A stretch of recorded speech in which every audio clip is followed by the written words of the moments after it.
Olá, oitavo ano, tudo bem com vocês? Espero que vocês estejam em paz, com saúde, aí junto com seus familiares, ok? Hoje nós vamos falar de uma matéria nova, que são as vozes verbais. Inclusive eu já enviei para vocês, né, o conteúdo em folha, tem uma atividade, só que hoje eu vou explicar melhor, vamos tirar aqui algumas dúvidas, certo? A matéria é simples, mas ela é muito importante. Quando nós falamos em vozes verbais, nós temos que pensar na relação entre o sujeito e o verbo. Relação entre sujeito e verbo. No período, nós temos o sujeito exercendo três funções. Primeiro, ele pode ser agente, então nós vamos chamar de voz ativa. Segundo, ele pode ser paciente, nós vamos chamar de voz passiva. E terceiro, ele pode exercer as duas funções ao mesmo tempo, de agente e paciente. Nesse caso, nós vamos chamar de voz reflexiva, ok? Quero relembrar uma coisinha com vocês. Lembra quando nós já estudamos a ordem direta no período? A ordem direta é como? Sujeito, verbo e complemento, certo?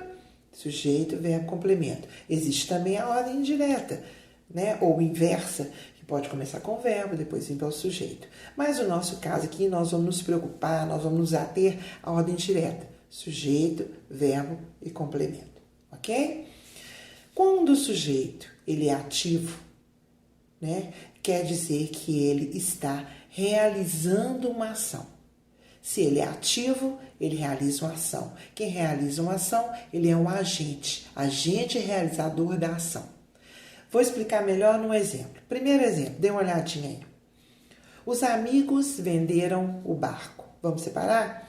Os amigos, sujeito, venderam, meu verbo. Já posso classificá-lo como verbo transitivo direto, porque quem vende, vende algo, não é isso?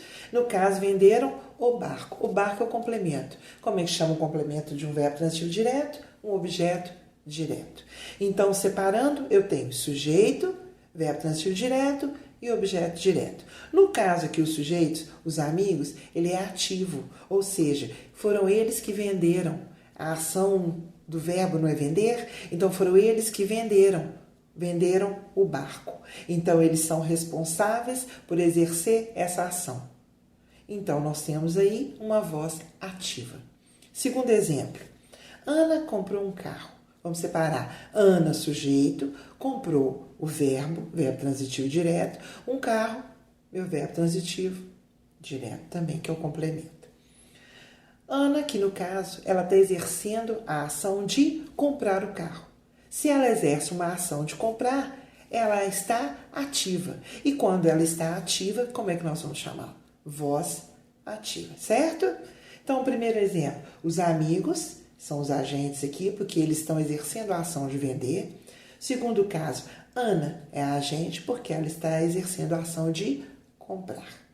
Então, quando o sujeito é agente, ou seja, quando ele pratica a ação, essa ação que está expressa no verbo, nós vamos chamar de voz ativa.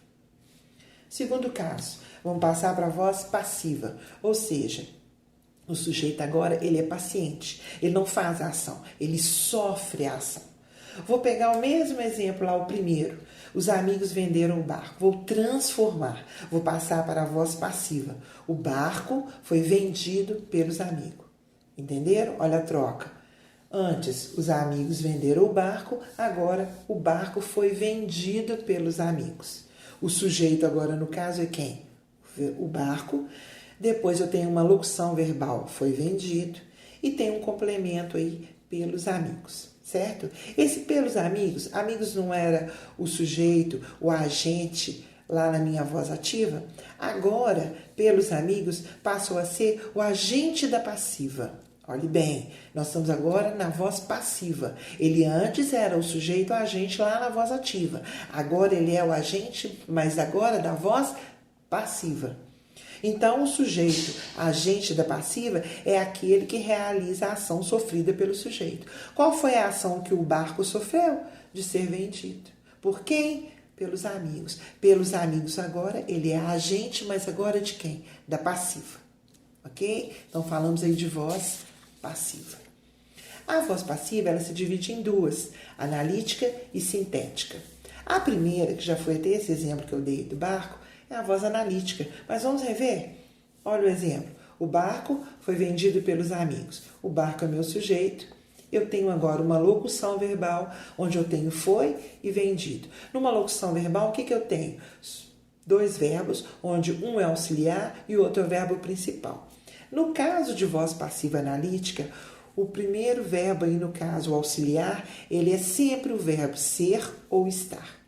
Então, o foi, olha aí, verbo ser, ou então o verbo estar. E depois eu venho com o verbo principal. Só que esse verbo principal, ele tem que estar sempre no particípio. O que vocês lembram de particípio? O do. No caso, vendido. Lembram? Partido, comido, vendido, tá? E tem o agente da passiva pelos amigos. Então, é a regrinha da voz passiva analítica. Ela é sempre formada assim. O sujeito, depois o verbo ser ou estar, que é na locução verbal, o verbo ser ou estar é o auxiliar, e depois o verbo principal no particípio. E logo em seguida, quem vem? O agente da passiva. Agora nós vamos ver a voz passiva sintética. A voz passiva sintética, ela tem uma outra formação. Dá uma olhadinha aí no exemplo. Compram-se carros velhos.